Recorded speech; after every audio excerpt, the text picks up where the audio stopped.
বিস্তব্ধ অনুভূতি পর্ব 2। আপু, ঈদ দিয়ে পিঠে বাড়ি খেয়েছেন কখনো? স্বামীর ব্লেডের আঘাত। ওহ, আপনার তো বিয়েই হয়নি এখনো। বিয়ের প্রায় 17 মাস পরের একটি ঘটনা। তন্দ্রা বারান্দায় দাঁড়িয়ে আকাশ দেখছিল। সামনের বাসায় এসেছে এক পিচ্চি মেয়ে।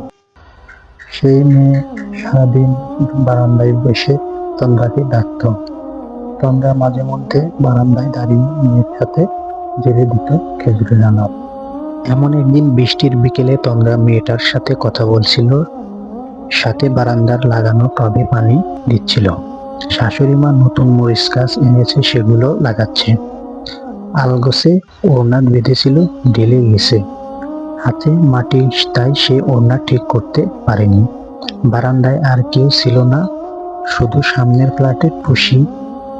কাজ শেষ করে যখন ফিরে আসবে তখন দেখে তার পেছনে দাঁড়িয়ে আছে অনির।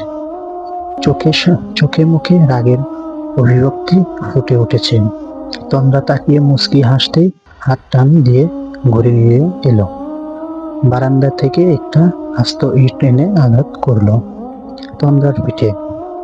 একবার নয়, দুইবার নয়, পুরো 3বার। দরজার কাছ থেকে তার ননদ বলছিল, বাইরের মানুষের বউ দেখাই ঘুরে ঘুরে, এত কুরকুরানি, বিয়ের কয়েকদিনেই পরকীয়া শুরু। অনিরের মা বলল, আজ থেকে বারান্দায় যাওয়া বন্ধ।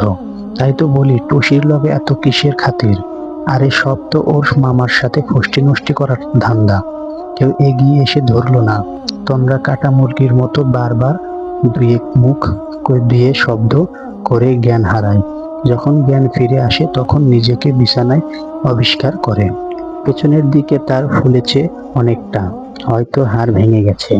বাবার বাড়ি কল দিতেও দিল না, কারণ তারা আগেই 2 হাত উপরে তুলেছে। বিয়ের পর স্বামীর সংসার সব। প্রথম শাড়ি নিয়ে ঝামেলা হওয়াতে তন্দ্রা রাগ করে বাবার বাড়ি থেকে চলে যায়। তখন তাকে সাফ সাফ জানিয়ে দেওয়া হয়েছে, এই বাড়িতে আসো, 2-4 দিন থাকো, তবে চলে যাবা। কেউ যেন জিজ্ঞেস না করতে পারে কয়দিনের জন্য এসেছো, কবে চলে যাবা, এর আগেই চলে যাবা।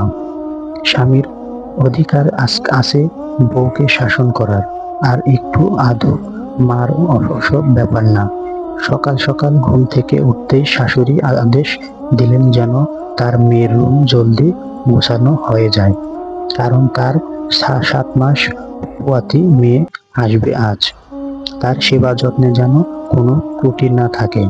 নাস্তা বানিয়ে তন্দ্রা নিজ হাতে সব গুছিয়ে রাখলো।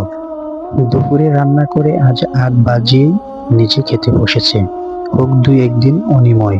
শুকনো মরিচ পোড়া দিয়ে ভাত মেখে তেঁতুল দিয়ে খাচ্ছে। ঠিক তখনই অনিরের বোন এবং অনিরের জামাই এলো। তাদের আপ্যায়ন করতে করতে হয়তো সবাই ভুলেই গেছে মেয়েটা পোয়াতি। দুপুরে খাওয়ার পর তন্দ্রাকে তার ননদ স্বামী বিশ্রাম নিতে বললেন, কারণ সেও গর্ভবতী। প্রতি উত্তরে তার শাশুড়ি বললেন, এখনকার সব পোলাপান পেট কেটে বের করে কেন করতে হয় জানো?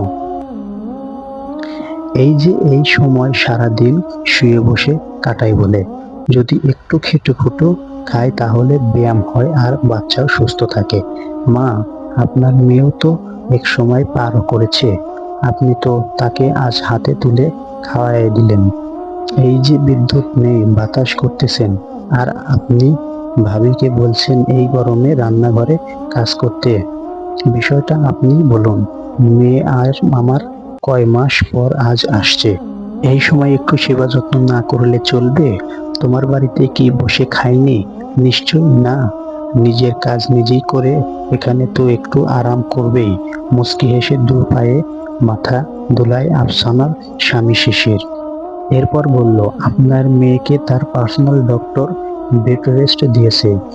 সে হেঁটে গিয়ে আমার বৃদ্ধা মাকে ঔষধ অবধি দেয় না, তো নিজের কাজ কি করে করবে? এই কথা আফসানা বেশ ক্ষেপে উঠেছে। পরিস্থিতি স্বাভাবিকভাবে পাল্টে যাচ্ছিল। এদিকে তন্দ্রা জানে এসবের জন্য তাকেই দায়ী করা হবে।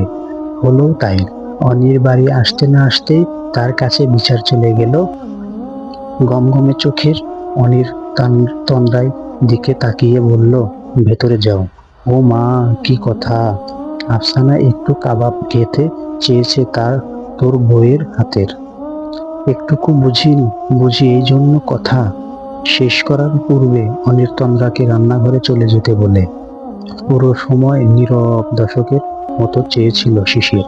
এই জন্যই কথায় কথায় মানুষ বলে আমার ছেলেটা আর মানুষ হলো না। সারাদিন বইয়ের আঁচল ধইরা রাখে, শালা হারামি একটা। না হলে বইয়ের কাপড় শুকাতে নিয়ে যায়, আর এদিকে আমার মেয়ের জামাইটা সোনার টুকরো ছেলে, কপাল কইরা জামাই পাইছি, যা বলে আমার মেয়ে তাই শোনে। বিকেল বেলার এই সময়টা তার মেয়ের সাথে কথা বলতে তন্দ্রা। বাবা মা বেঁচে আছেন, নিয়ম করে পুরো দিনই একটু সময় বড্ড শান্তি পায় তন্দ্রা। তন্দ্রা খাইছো? হ্যাঁ মা। শরীরটা কেমন? ভালো। মা, জামাই কি এখনো মারধর করে? না মা, প্রতিদিন কেন জিজ্ঞেস করো? মাগো, তোমার গালে ওই থাপ্পড়ের দাগ আমি ভুলবার পারি? না না মা, এখন আর মারে না। ডিম দুধ কিছু কিছু খাও না, খাইলে বাচ্চার পুষ্টি আসবো কই থেকে?